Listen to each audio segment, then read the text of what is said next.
Don't touch it, all right? That's what she said. Oh, man. It's good to be back. Are we adjusted? Testing. All right. I know. Okay. All right, testing. Hi. And we're back. Were you going to give me an outline today? It's there. Oh, I'm holding it. Sure. Who needs an outline? Sorry. All right. And we're back. Welcome to Recovery in the Middle Ages, the podcast about two middle-aged suburban dads and their pursuit of life, love, and recovery. I'm Nat. And I'm a well-rested Mike. And today on RMA, Nat reads the book everyone is screaming about. The guys limp through 3 snowstorms, Valentine's Day, and returning after our first dark week. And boy, do we have a show for you. A limp Valentine's Day? Is that what we're talking about? I said we've limped through. Okay. I wanted to sort of paint the picture of us sort of trudging through these last couple of weeks, which has been like quicksand for me. It has been a difficult couple of weeks. Soul destroying. Taking last week off, I thought was going to be better, but I actually found myself a bit out of sorts from not having this to do. I completely agree. Even though there was no way for us to do it schedule-wise, but here we are. Well, here's the thing, guys, and thank you so much for sticking with us. And there was a blizzard, but that's it. We're not done talking about all the blizzards. Yeah, sorry. I'm jumping ahead. Yeah, we are jumping ahead, but... No, I'm jumping ahead. You're staying on topic, and I'm jumping ahead. I like the sound of that. I'm sorry. Will get you everywhere. I'm being a dick today. I don't know why. Mike's having a rough morning. And I've had a few rough mornings, and let me just say... Rough mornings. Yeah, hear it for rough mornings. Yes. Rough mornings. But listen, we want to do this show every week. And I think after that week off, I hear a lot of podcasts that I listen to. I'm trying not to touch the mic.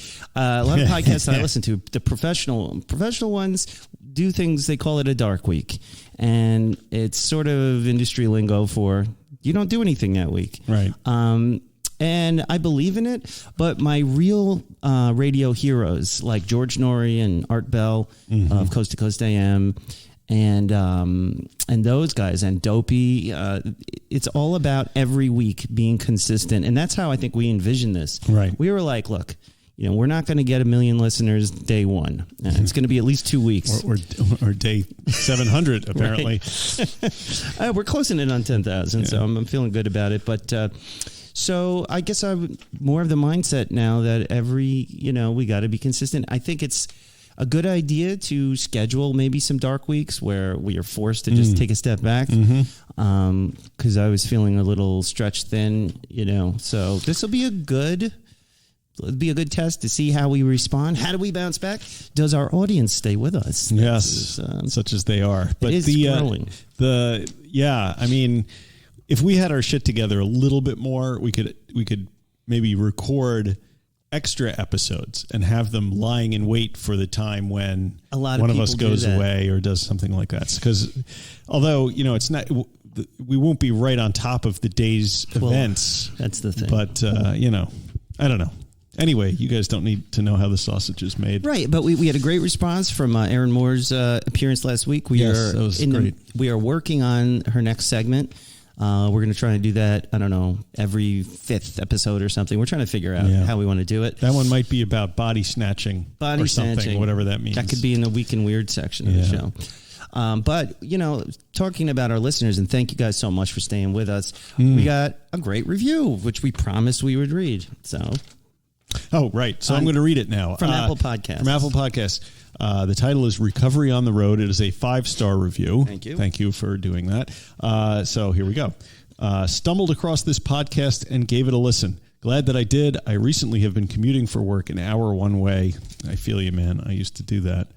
And these podcasts have been the perfect thing for me. It's a refreshing take on recovery, have made me feel okay in knowing that recovery doesn't come in a one-size-all type of pattern. Love the podcast. And that is from our good friend SK873. Yeah, thank you so much. And it always amazes me when, our purpose for doing this kind of lands properly on someone.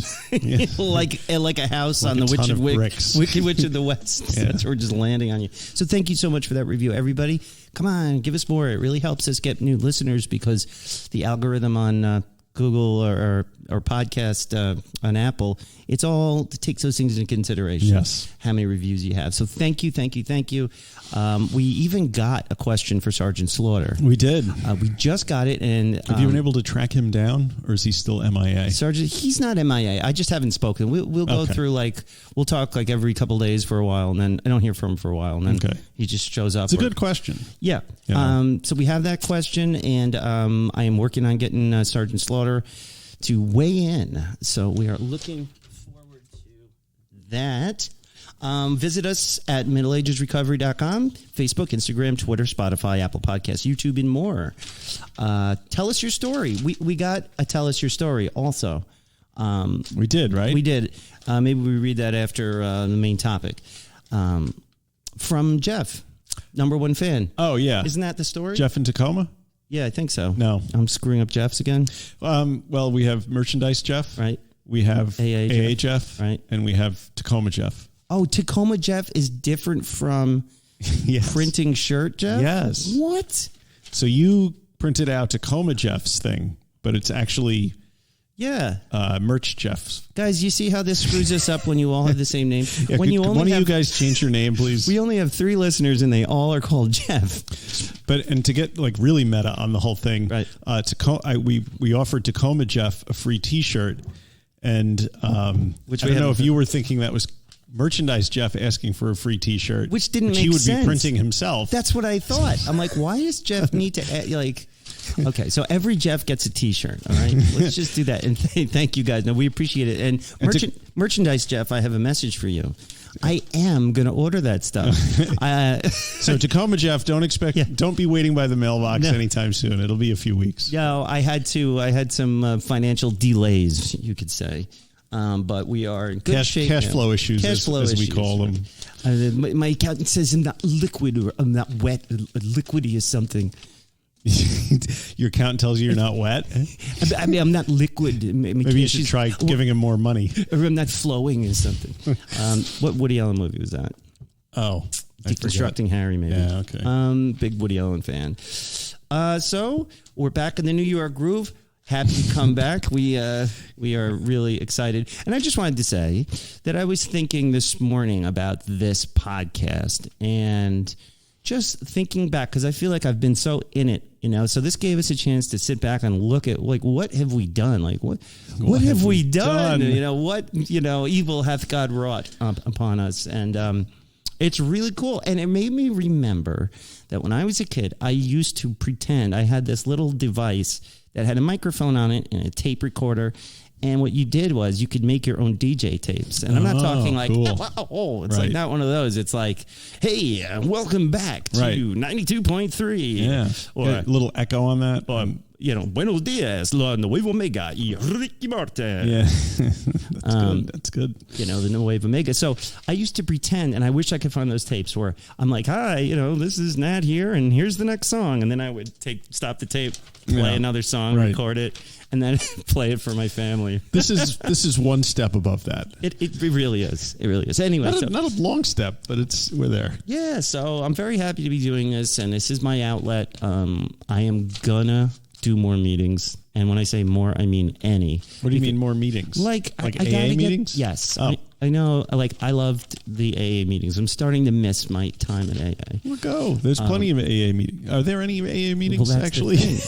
My local meetings, from what I know, because John the Can Man stopped in. Was that him before? Yeah, that was good. I haven't talked about John the Can Man in a while. No. So I've been trying to work with him and help him to find a place to live that he can afford for like 6 months since he got thrown out of his, he was in a trailer that was illegal, apparently. Right. So the town finally came and got rid of him. And he's been sleeping on the streets ever since. Mm-hmm. And because of it, he's like 64 years old. And his family's disowned him, if you don't remember.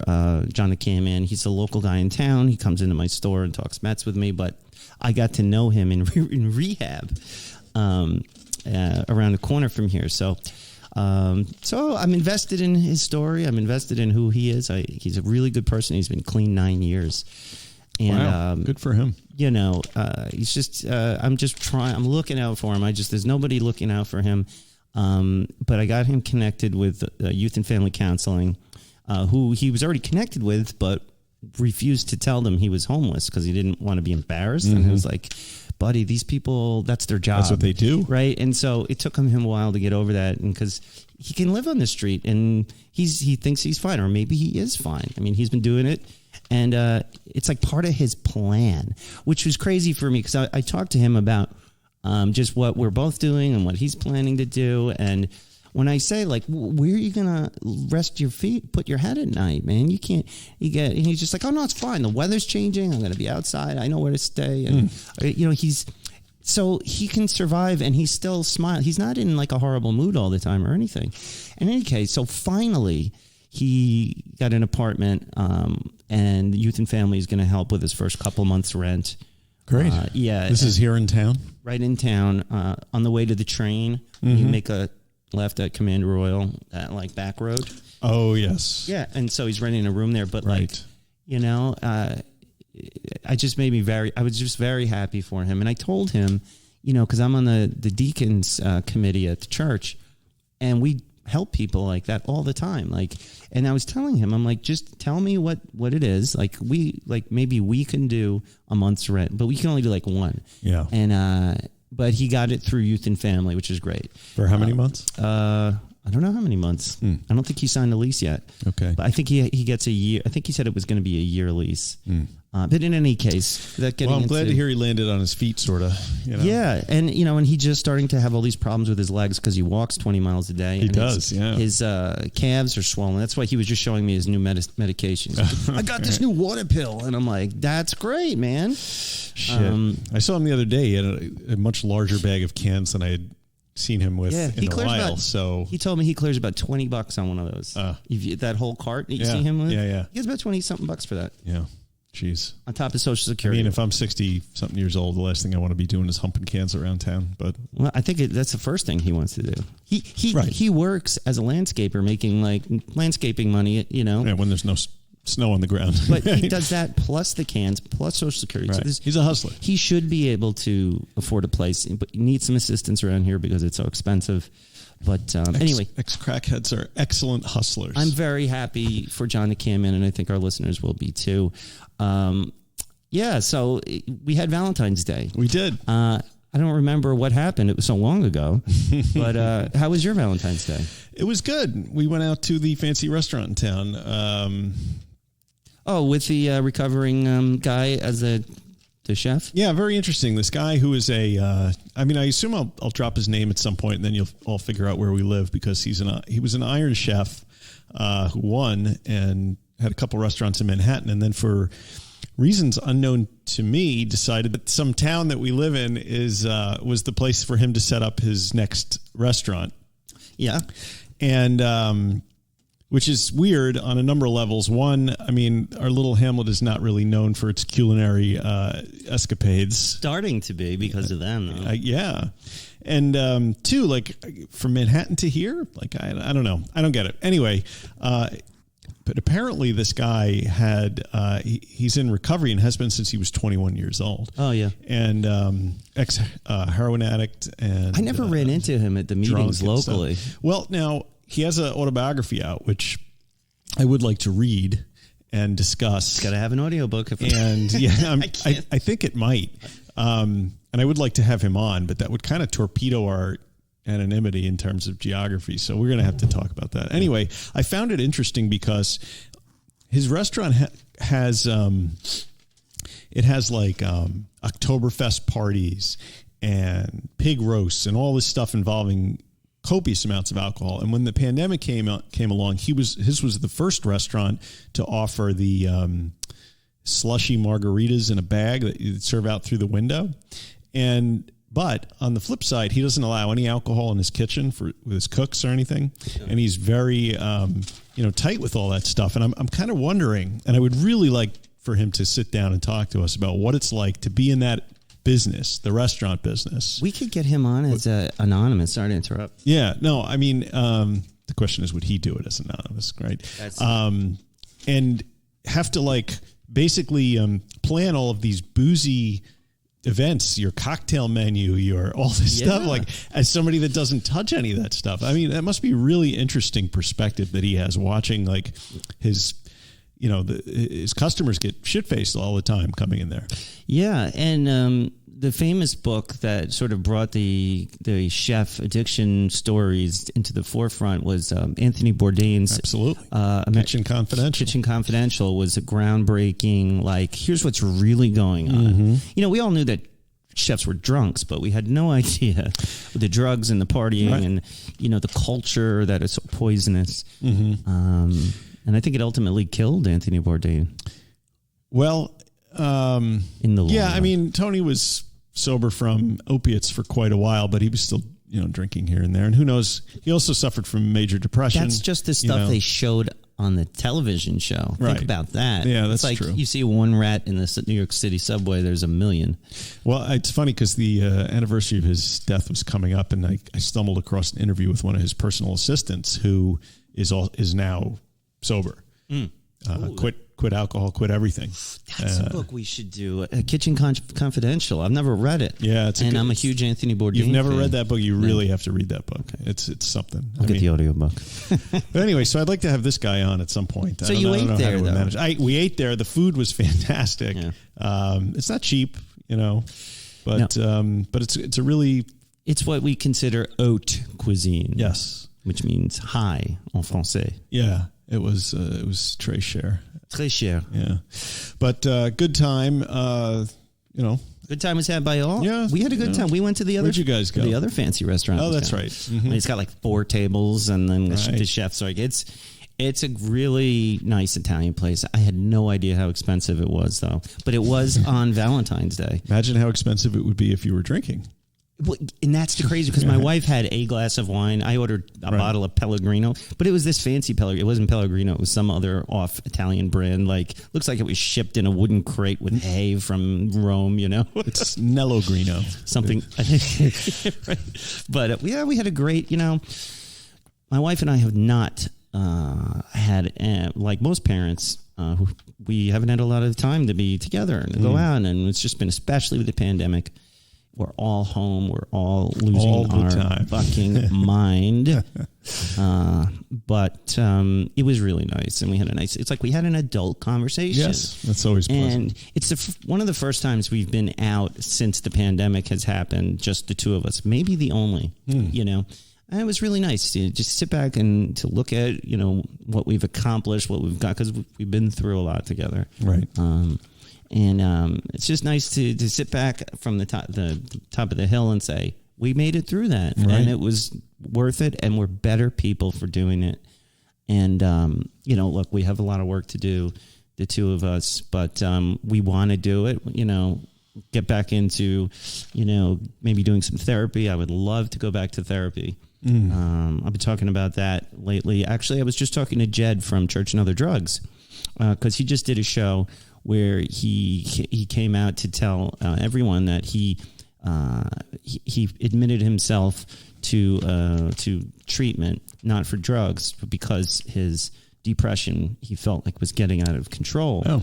And then he was talking more, and I knew this about him before, but I hadn't listened to the show in a while. But like me, he's one of these bipolar depression. I don't know if it was bipolar, but like my depression was only diagnosed after I tried to get clean. Right. And then that period after you quit all the drugs and the booze, your brain is out of balance, like without a doubt.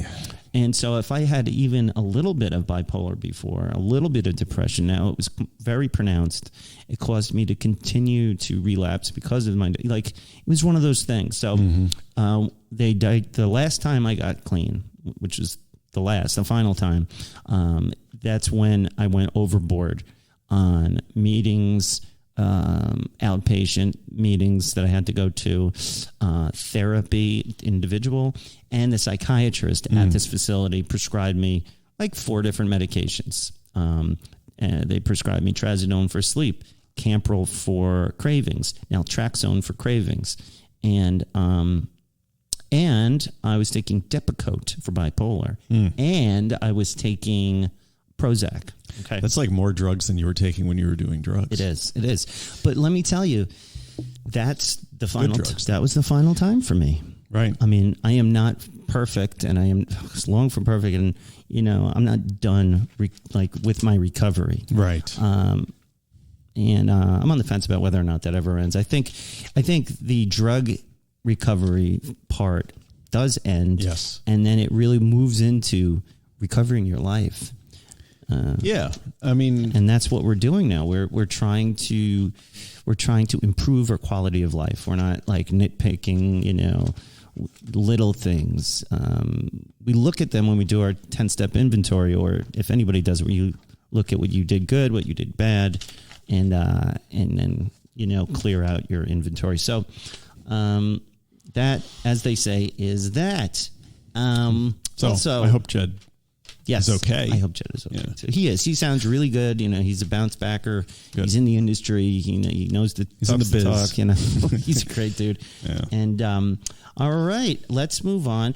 Did we want to talk about your Orthodox Jewish television watching? I thought that was a bit interesting. Yeah, I suppose we could. I mean, I was over at Natx the other morning jumping his car again. Yes. And I don't know, how did it come up? We were in your kitchen and then... Oh, yeah, we were hanging out and we were just talking about TV shows that we watched. TV shows. And I said, did you ever watch Stitzel? And you were like, what? And I said, yeah, it's this story of this Orthodox Jewish guy and you his... said it like everybody knows Schnitzel. But I thought, you don't know Schnitzel. It was pretty high up there on the Netflix thing, I thought. I mean, maybe it's just the recommendation that came to me. And then once I watched that, I got fed every Orthodox Jewish show on Netflix. Anyway, Schnitzel is a great show. If for those of you out there that are unfamiliar with the ways of Orthodox Hasid who happen to live in Jerusalem, you might want to check this show out. It's about a guy who feels himself pulled in a couple of different directions, from the old traditions that are expected of him, but he's actually an artist. So, he struggles with this, how much he can put into his art and how much he puts into his relationship with his father, who he has to care for now that his mother's passed away. I don't know. Anyway, I don't know. I didn't find it weird that I watched that at all. It was just kind of like, it's kind of like any drama with universal human themes. It just happens to be within that particular world of Orthodox Judaism. So. Right. And I totally get that. And I can actually connect that to recovery. I'm going to adjust my chair and listen to this one. So a big thing in AA or just recovery rooms in general is your ability to identify with another suffering person. And that's it's very hard to do at first. A lot of people, the young people coming in, it's their first time in recovery. They see a guy like me or you give their recovery story, but then they look at you and go, I have nothing in common with that guy. Right. He listened to heavy metal. I listen to jazz. All of those things that are different. He's black. Superficial, though. So when it really hit me that, man, we are all going through the same thing, essentially, the same kind of sickness.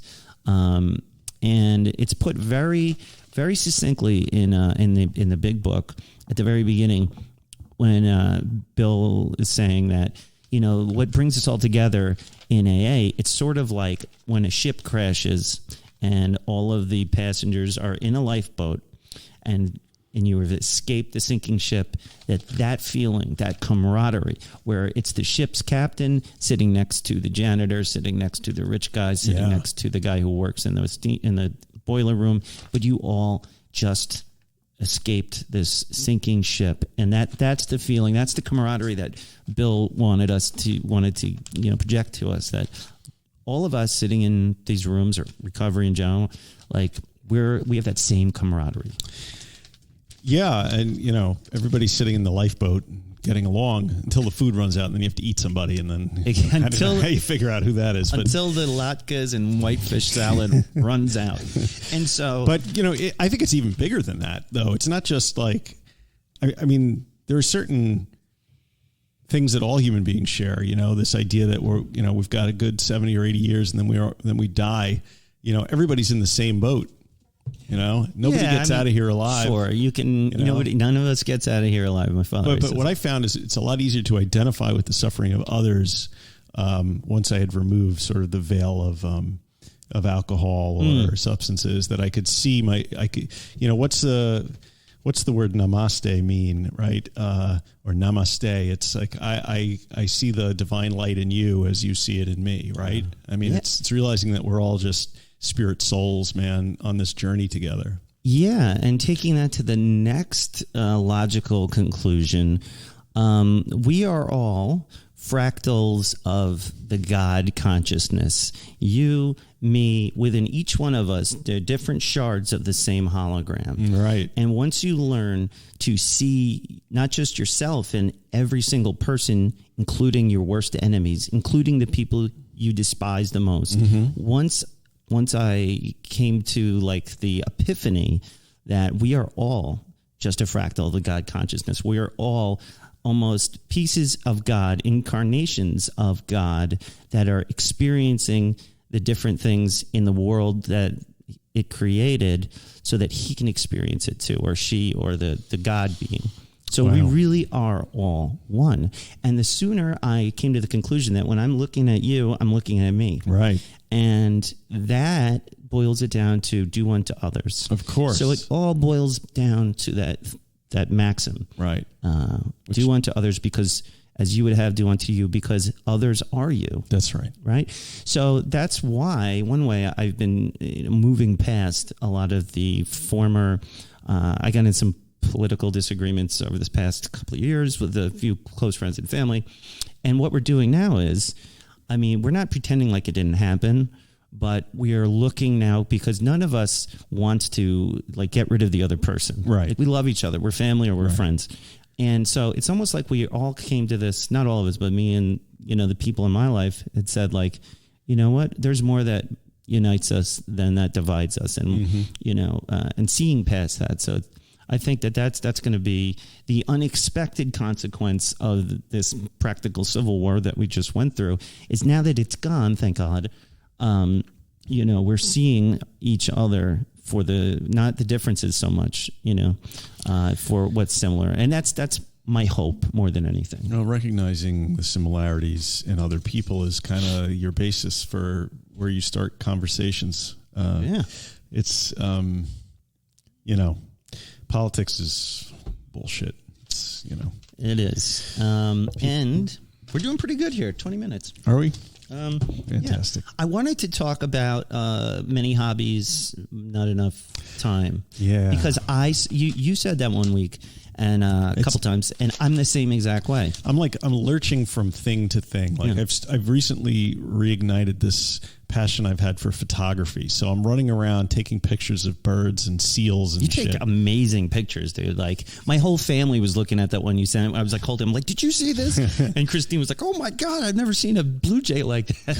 Thank you very much. We're big fans. It's like between that and the running and the scuba diving and the podcasting and all this, it's like I'm like, and yet when I'm not doing any of those things, I'm bored out of my mind.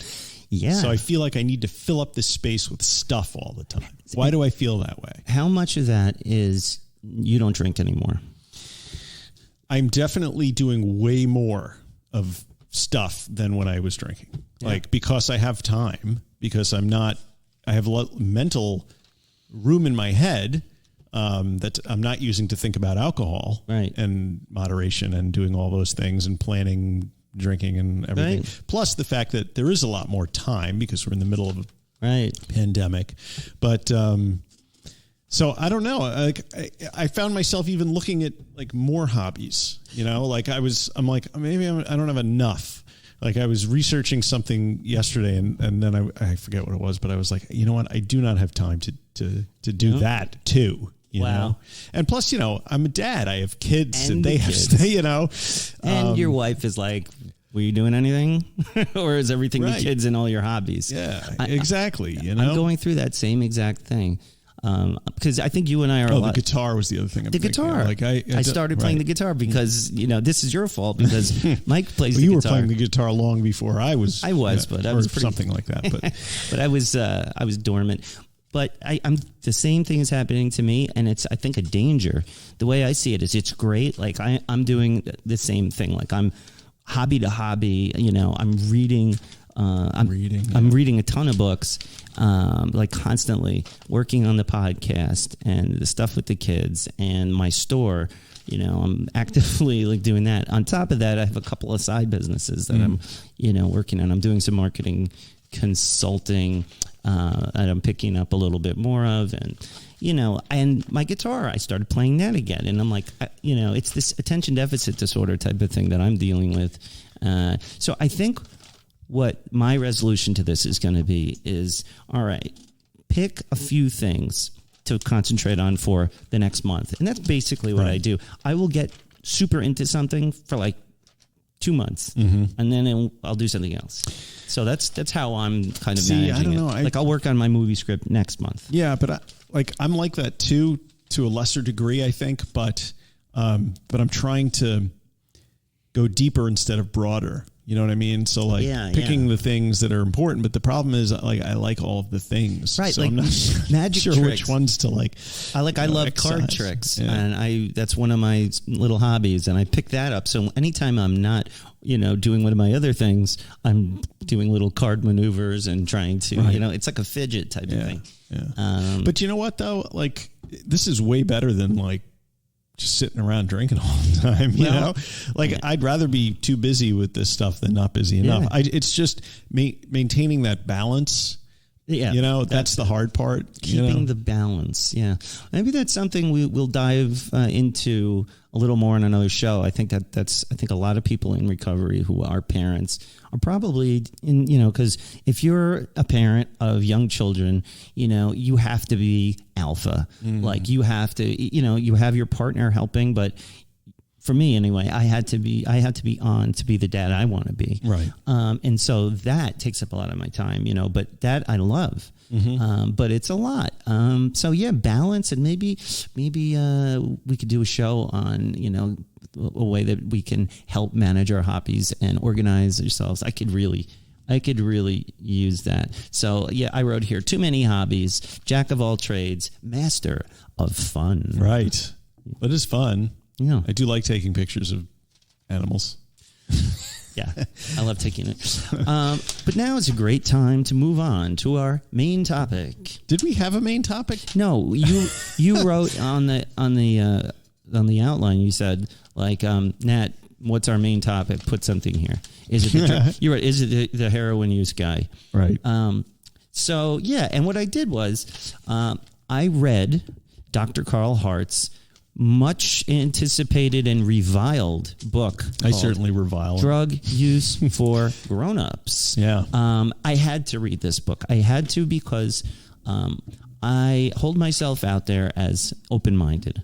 Okay. The show is supposed to be open-minded. We're supposed to talk about, all views about recovery and drug use and criminal and stuff like that. So I just felt like if I didn't give this its due, because so many people are just like, including you, were like, oh, drug use for grownups, that's so irresponsible, and you got all like bent out of shape. And I'm like, I haven't read it yet. The title sounds like horrible to me, but the guy is a scientist. He's been working in addiction and recovery for a long time. He's a professor at Columbia University. He's a neurobiologist or something.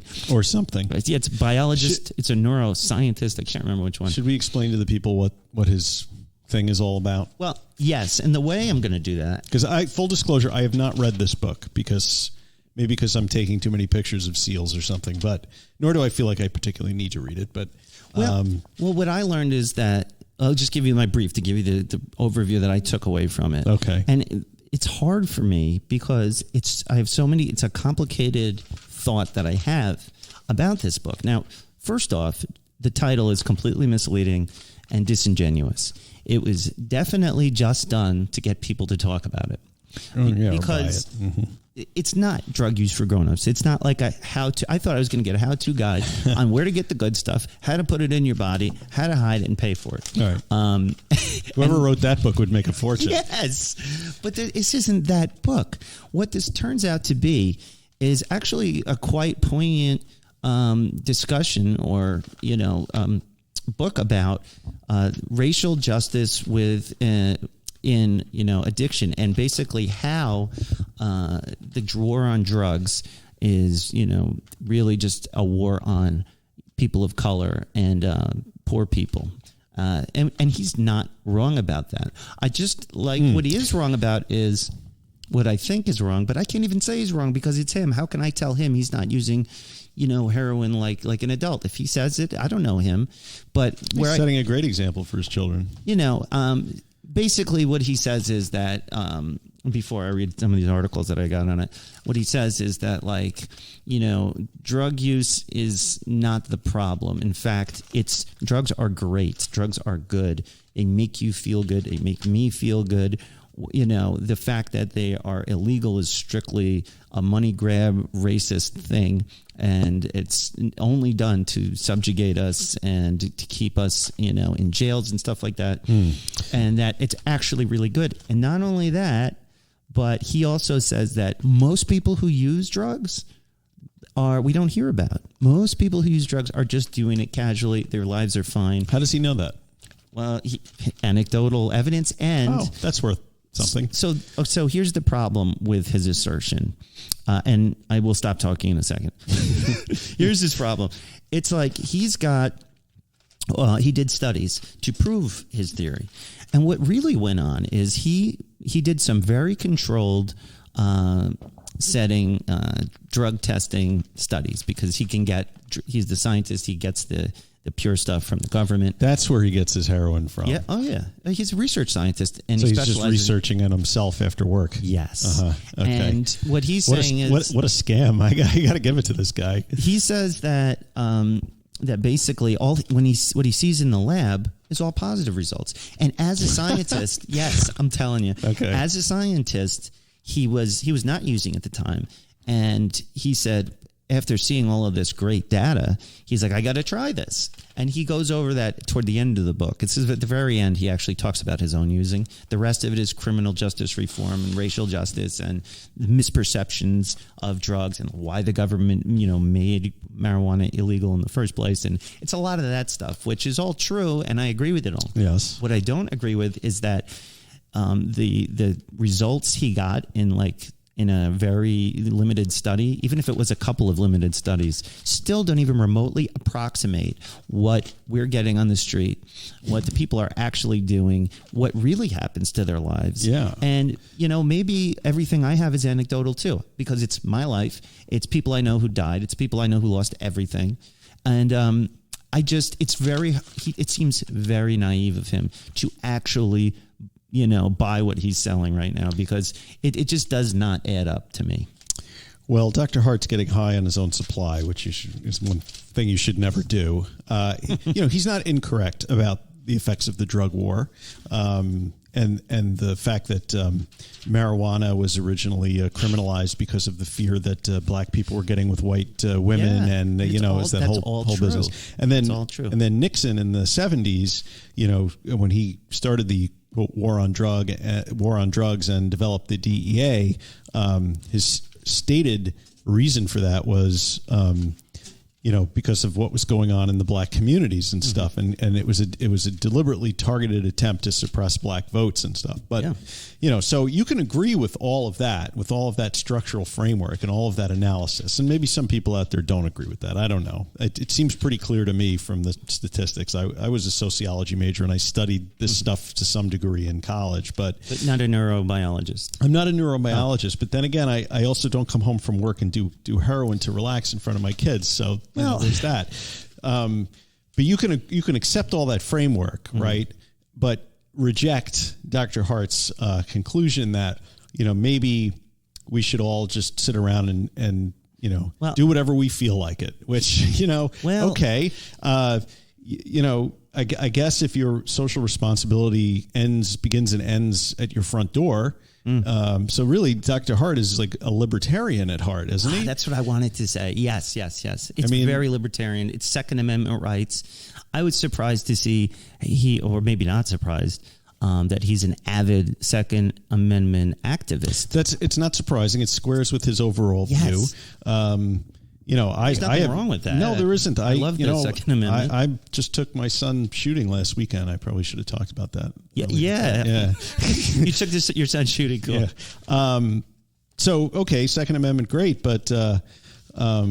like, you shouldn't get in the way of his pursuit of happiness. Like, who is the government to stop him or you or anybody from feeling good? Well, my feeling about legalization of drugs, right? I think legalization of marijuana is fine. It's relatively harmless drug for most people, and I think there is science on that. I'm a little less convinced by the idea that there's some science behind the fact that harder drugs like heroin and cocaine should be legal and readily available. Now, we were talking about this the other day, and Dr. Hart said something along the lines of, well, we should set up these places or clinics where people can go get, nice, clean drugs and sit around and do them in these. And I'm thinking, like, boy, doesn't that sound like fun? Let's go out on Friday night to the clinic, get ourselves some government sanctioned drugs and sit in a little room and get high. And then I'm like, does that sound like fun to you?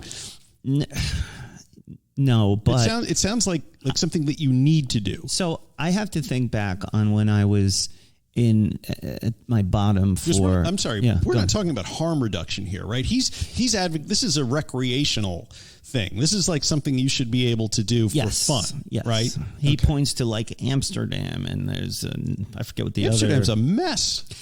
So, but this is his point, right? And I also agree that if we lived in this magical parallel universe where the government regulates and gives and sells safe narcotics and it's completely accepted by society and everybody has enough money to do as much of it as they want, like under those bizarre circumstances that will never happen, would it be possible for a responsible adult to do heroin once every 2 weeks? Maybe. I don't know. I'm like. Yeah, sure. Okay. If like I have a shirt just like that, except it's blue and it's a pair of jeans. Mm-hmm. Like, it doesn't. The world that it's just. I don't believe it exists. I welcome I accept his right to say something like that. This guy has kids. He has children, and he's very responsible. Is he? That's what he says. Okay, well, and he's married, and his wife is fine with whatever he's doing. He's meeting his responsibilities. So every day after work, instead of like having a cocktail, he sits down and has a little heroin. Apparently, and he can just then play catch with his kids and all that stuff, right? That's what he says. I mean, okay. All it is Plus, his story. I mean, I don't know. I don't know the guy. Maybe I'm just stuck in an old mode of thinking, but here I'm thinking, do I want my children at the end of the day to see me sitting in the living room nodding out? So what he would say is it's no different from someone drinking scotch and nodding and falling asleep. And I'm not necessarily disagreeing with that. I don't disagree with that, but is the answer to have more of that in society or less of it? He would say more and legalized because it takes away all of the other societal problems that go along with it, like jailing too many people just for possession, like since it's illegal, you have to buy stuff on the street. And that's why we have fentanyl. That's the only reason we have fentanyl. It's because, heroin supply dried up. The CIA bought all of it and sold it to Nicaragua or something. Well, I mean, I don't know. I would argue that decreasing drug use is probably a good social goal, because why do people use drugs? Well, to feel good, he would say. You're right, to feel good or to escape from their miserable day-to-day lives. Mm-hmm. And, how about working on economic issues, raising the level of standard of living for larger groups of people so that they don't feel that they need to check out at the end of the day? Why not put the resources into that? I love that, Mike. I did not think of that, but it's 100% true. Better to put our resources towards making these people, the people who suffer from addiction, happy in their lives, so they're not living this day-to-day nightmare where they need a kind of heavy relief. And absolutely, education, all of that stuff. But even after all of that, Dr. Hart would argue that people are still going to want to do drugs. So what do we do about those people? And why don't we have a regulated supply where they can do it safely? And, they're not robbing, like all of that stuff. That's why it's a complicated issue. His thesis is not strong and defended. That's what's wrong with this book. The title is misleading. And then it's a book about the history of, racism and his experience with recreational drug users. A lot of anecdotes. I met this guy and he kept a job and did heroin every couple of days. So there's stuff like that. That's not science, though. But the science he does offer is just like what I said. It's a small group, and he's got 20 people. Some are taking the placebo, and they're doing pure cocaine. And then he takes intelligence tests, and he says they all. And he says this like it's, it solves, the riddle. He's like, and they didn't lose any cognitive ability on the test a half an hour after, taking this cocaine. I'm imagine having to sit there and listen to guys on coke talk for hours on end and then do do research on it. They do that on Hamilton's Pharmacopoeia. You got to watch that on Amazon. He studies the drug, everything. He's a scientist. He doesn't do the drugs, but he goes to places like that. He's interviewing the people making the meth. And while he's interviewing, he's totally straight laced. He's just looking at them and they're methed out trying to answer his questions. It's really funny. I mean, just one further thought that just jumped into my head is, we talked a lot about Annie Grace, This Naked Mind, and the idea that big alcohol has basically normalized the act of drinking to relax and all this kind of thing. But I mean, isn't what Hart's doing here is just sort of advocating for the normalization of taking additional substances, like just expanding that, because we live in a capitalist society, right? So if you get these companies, you give them full range to start marketing these drugs, all of a sudden you're going to be seeing ads for opium at the halftime at the Super Bowl, 10 years from now. And Carl Hart would say, what's so bad about that? Well, alcohol is incredibly destructive to society, right? Think of all the alcohol. What about heroin? Heroin commercials. Maybe if some people took opium instead of drank, we would have more grunge music. Yeah, maybe. I mean, I don't know. I just think that the society is pretty screwed up as it is, and the last thing we need to do is add more problems.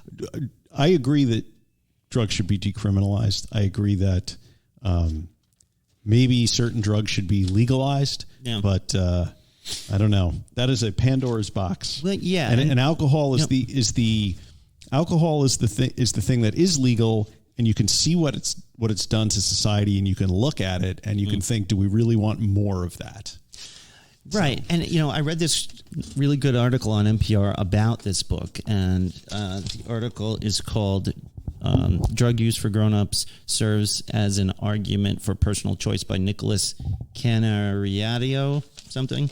And he says in his article, Hart argues, citing much evidence, that it's a pre-existing kind of personal vulnerability addiction, psychological and or circumstantial, that precedes the drugs themselves that can lead to addiction. He asserts that, quote, the evidence tells us that we must look beyond the drug itself when trying to help people with drug addiction. In fact, regarding the relatively small percentage of individuals who do become addicted, co-occurring psychiatric disorders such as an excessive anxiety, depression, and schizophrenia, and socioeconomic factors such as resource-deprived communities and underemployment account for a substantial portion of those addictions. Right. So what are you going to do about that? If you don't fix those underlying problems and you just add more drugs into the mix, you're going to have more people doing drugs. And then he would say and in a pathological way, not like in a, hi, honey, I'm home. Can you pass me the syringe? Yeah. And this is why this is I mean, fuck this guy. Honestly, I'm sorry. Hey, I'm not. You finally lost your composure. I don't. So I have strong libertarian tendencies, but there's a difference between decriminalizing and advocating for. Yeah, I'm more libertarian curious than I am like a left-wing. I'm just sort of a lefty with guns, I guess. So listen, guys, I recommend that. I don't know. I feel like if you're feeling the same way Mike is, I say read the book, just like I did. You know what? I'm going to read the book. It's going to annoy me, but I'm going to do it. Because here's why. I don't think you can take a stance at all on a man's work until you have read it. Because everything right now is just hearsay. You don't know what the words actually I didn't were. read The Art of the Deal, but my feelings about Donald Trump, I didn't need to. For me, sorry, I didn't folks feel out like there. I didn't feel like I could make an informed opinion on this until I read it. And so, are you saying my opinion is uninformed and therefore worth less? Yes, that's pretty much what I'm saying. I will read the book. Good. And then we can have this discussion again. We're going to put the link to buy this book on Amazon. It helps us if you buy it through the link that we provide. So if you could please do that, it'll be through Amazon. And I think for this week, well, we can it there, unless you had anything else you wanted to mention about the book. No, that's... Since I didn't read it, I don't have much else to say. There you go. So that, as they say, is that. Now, we've been hearing from some of my friends that we haven't been doing enough stories. Like, because, this is not a show about war stories, but it is part of our experience, and they're fun, and I like to remember stuff sometimes.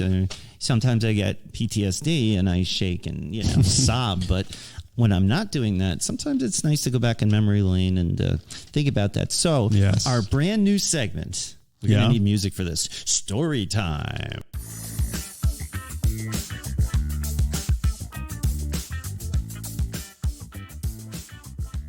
Okay. I'll try and stick some. And then we'll put in It's Raining Men. Boom. So tell me about this story. What happened? What story? Your story. Which one? Oh, that time I got punched in the face by a guy. Stop. So back in the 80s, I used to buy a lot of crack in the Bronx. Who didn't? Right. Who didn't? If you were living in the Bronx, you were probably doing crack or knew somebody that was selling crack or something. Anyway. But again, I was, me and my little platoon of suburban white boys wandering around in the Bronx, pretending like we knew what we were doing. So I remember this one particular day when we went up to Decatur Avenue and Marion Avenue, and it was dry. There wasn't a guy out for love or money, and my friend and I looked at each other and we realized, oh shit, that means we got to go up to Bathgate. And that was, you just didn't want to go up to Bathgate because you never knew what would happen. But we'd been up there enough that we knew a couple of the dealers on that one particular corner of like 194th Street and Bathgate. And there's one guy we used to call Wheelchair because he was in a wheelchair. Oh, that was clever. Yeah. Clever name. Well, my street name was Glasses because I wore glasses, right? So, but Wheelchair had a guy with him, like an enforcer, that would just kind of wheel him around. And he was like the dealer in charge of that particular corner of turf in the Bronx. Not a particularly pleasant fellow. Some of the other guys, in our regular block, they knew us and we could joke around with them. We'd even have a beer with them every once in a while. But not Wheelchair. So you go up and the other reason you didn't want to go up there is because, well, on Marion Avenue, you could get like $10 vials. On Bathgate, you could only get $5 ones. And I don't know if you've ever seen a crack vial, but you can see through them. You can see like the little rocks or cement or whatever you're buying. We've had a couple in the little vials. But what they did on this corner, and it irritated me to no end, is they would encase each crack vial in a little opaque, burlap sack, like a tiny little mini. It wasn't like a. It looks like something from Etsy. Yeah, it wasn't a like a little baggie that you could open and look inside. Like you had to like tear it with your teeth to open it to see it inside. So weird. Yeah. So you didn't know what you were buying, right? You didn't know what the count looked like or what was like in there. So I remember, and this was a new thing because we always knew their counts were sketchy and they were skimming off the top and stuff, but whatever, it's the cost of doing business up when you're buying drugs on the street, right? I mean, you just got to make allowances for that sort of thing. If you could have gotten it at a drive-through, you wouldn't have had these. Yes, right, exactly. But I had no business doing drugs in the first place at that. Anyway, so I don't think we had a lot of money. My recollection in this particular day is I think we only had $10. So I got two bottles off this guy.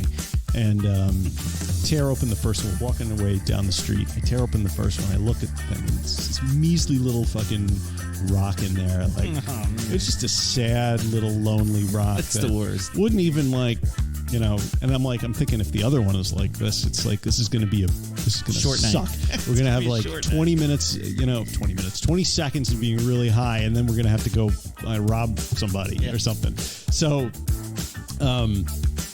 I turn around and I go back and I go, "Excuse me, Mr. Wheelchair, but this is bullshit. And can you just, me, Mr. Wheelchair. Can you give us our money back because we just want to buy drugs from somebody else?" I mean, I didn't say it like that, but that's essentially he was receptive to that idea. Of course. So he just looks at the enforcer guy next to him and hands the enforcer guy the bag, the paper bag of crack that he had in his lap, hands it to the guy, gets up out of the wheelchair, and I'm just standing there looking at him because I didn't think he could even walk, and he hauls back and punches me right in the face, right in the middle of the street, and my glasses go flying, and I start bleeding out of my eye, and I'm like, whoa! And so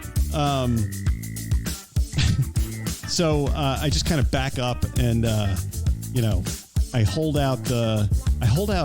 another $10 bill in my hand for some reason. I'm trying to remember why. And he just took the money out of my hand and sat back down in the wheelchair. And I was like, motherfucker, this, that, and the other. So we just sort of beat a hasty retreat back to, an alley or something where we could smoke what we bought. But that was the only time. I mean, I've been stabbed once or twice, but not deeply. But that was the only time anybody ever punched me in the face, I think, in my whole life. And it was that crack dealer who may or may not have been a paraplegic. That I have no idea. That is a great story. I've never. I'm trying to think if I had any violence like that. That's pretty scary. And how old were you? 18, 19, maybe. Well, listen, if you could have gotten you didn't it shoot locally, me, thank God. See, think of all the crime that would have been stopped if you could just pick it up at 7-Eleven. But that was locally for me at the time, right? I mean, that was my local place to buy drugs. It was regulated. You'd know if I give you $20, you know exactly how much you're getting. You don't deal with a fake paraplegic with a bodyguard. You just true 7-Eleven. But honestly, getting it. But there's a certain charm to going into the neighborhood and buying it. You never know what you're going to get. It's a little sketchy. It's the experience. Exactly. It's sort of like I like to go to the mall. It's old fashioned, but just to walk around and touch and feel everything. That's the same thing. I mean, with the South Bronx was it was like the Disney World of crack. It's a small world after all. It's a small world. Great story. You want to tell another one, or no? We got to move. Yeah, let's move along. Okay, so having said that, we have for you recovery in the news.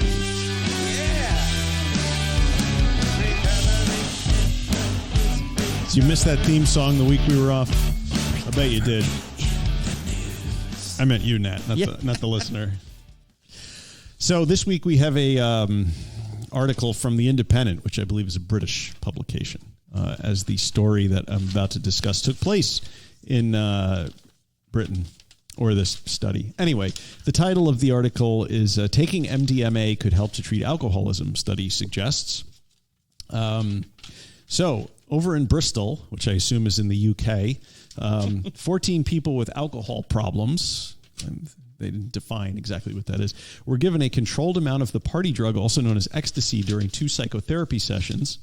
Psychological support was provided before, during, and after each session, and their alcohol use behavior, mental well-being, and functioning data were collected for 9 months after the study. And the study that was published recently in the Journal of Psychopharmacology, if any of you have not gotten your latest issue, found that participants on average consumed 18.7 units of alcohol per week in the months after the trial, compared to 130.6 units before. Wow. 130 units a week is many, many units. That's like a mega unit. I definitely drank that much with my worst, for sure. 130 drinks a week. Wow. Yeah.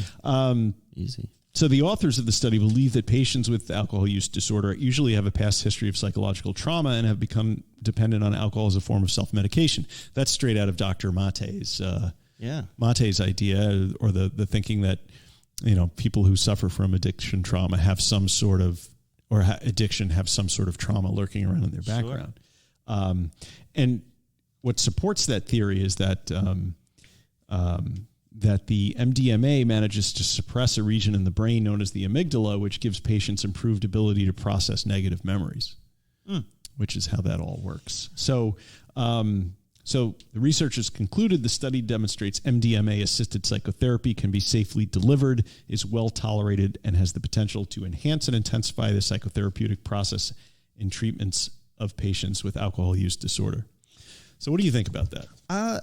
Listen, we were talking about this a few shows ago, the microdosing thing. There is a revolution right now in addiction medicine research. I learned a lot about it from Miss Meg on the Addictionary podcast, which is no longer active, but you could still, she has a lot of great videos and stuff like that. It's the Addictionary podcast. And she's kind of, she is a researcher in that field.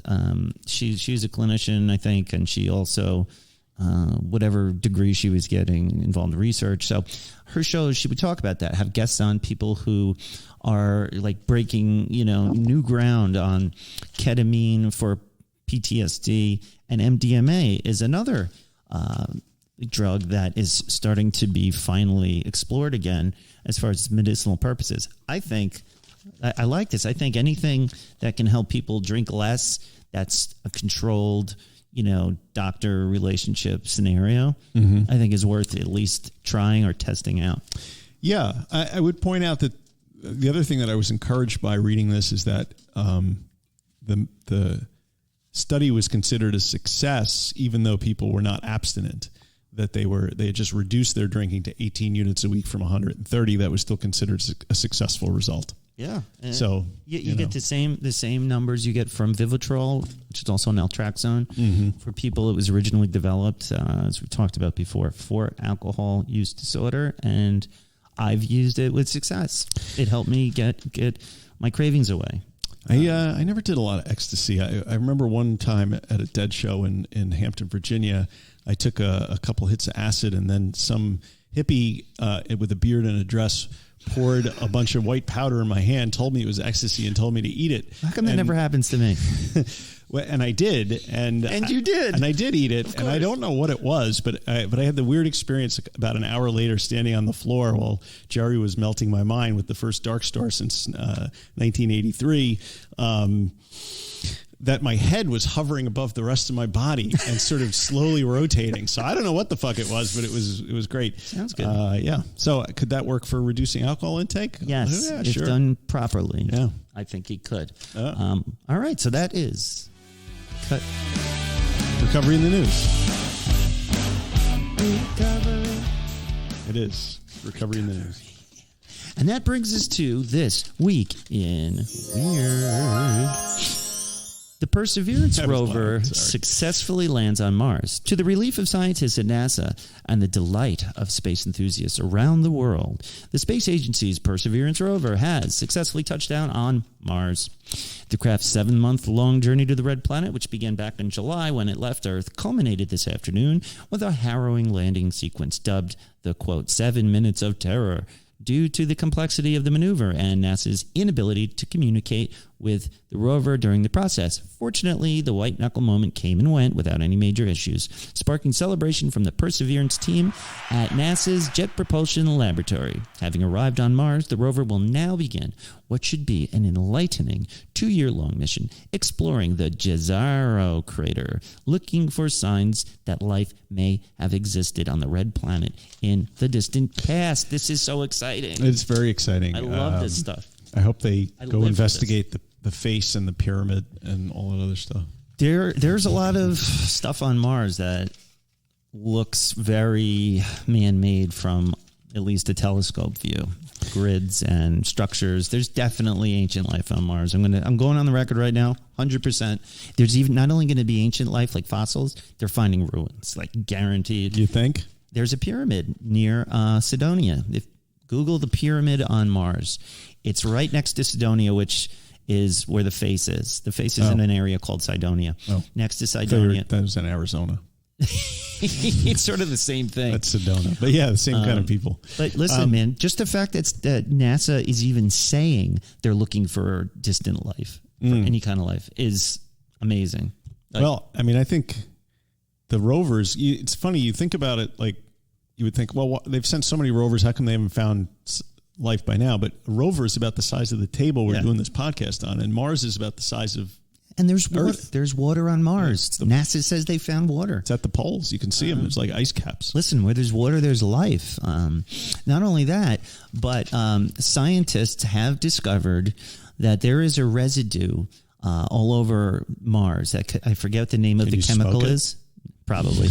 But this residue can only be created from the fallout of a nuclear blast. What? It's like, I don't know about that. It's called Xenon, like 1015. I will look it up and send it to you, but this is true, guys. There is evidence that there's been a nuclear blast on Mars. So that's my crazy opinion on this amazing story. Do you know why they think that there's this Fermi's paradox? You've heard of this? Yeah, but I don't remember what it means. So it basically is like if the galaxy was teeming with life, why haven't we encountered it by now? So the thinking is that I think we have. We are alone in the universe. And one of the reasons to explain Fermi's paradox is the thinking that once every civilization reaches the nuclear age, it destroys itself. And that's why there may in fact have been life throughout the galaxy, but it may have just destroyed itself once it attain the ability to do so, and we just haven't destroyed ourselves yet. Yeah, that could be true. Well, what I think is there's too much evidence to the contrary, that we have been visited, that all of that stuff, there is more evidence, like with the amount of evidence that we have to prove that not only have we been visited, but there have been ancient civilizations that lived on this planet long before we even think that human beings go. Your standard of evidence is slightly different. Do you know what Göbekli Tepe is? That ancient site they found in Turkey that they've dated it to 15,000 years.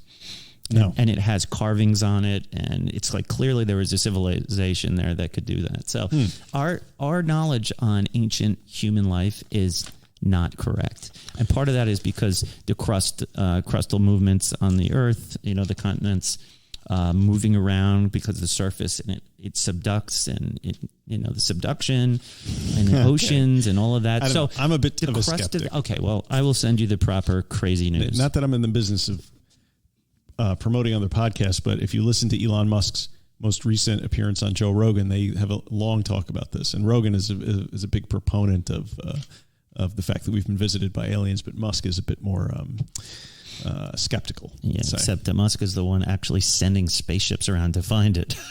He is. Or mine the helium-3 on the moon. That's so if anyone's opinion I would value, it would be his. Right. So okay. Week in Weird. We could just Thank do you. this all day. Well, that about does it for us today, guys. Thank you so much for sticking with us. And, the dark week. We missed you guys. We missed you a lot. I missed Mike, even though he was still jumping my car in the mornings. I saw you like every day. And that is not a euphemism. So join the discussion on our exclusive Facebook private group. We are on there. We have about 300 members there. It's a place where you can talk to us. You can talk to other members and get support for anything you're going through, or if you're just looking for other people who like the show, then we can all hang out together. Facebook, Instagram, YouTube. Tweet us at twat, you twit. Apple Podcasts, and wherever fine podcasts are sold. 5-star reviews will be read on the air. And thank you guys for the reviews we have gotten, and we will get back to whomever writes to us. And that is it. We will see you next time. As we say, heavily. Sorry. Non proficiat perfectum. Progress, not perfection. See you next week. Be good, kids.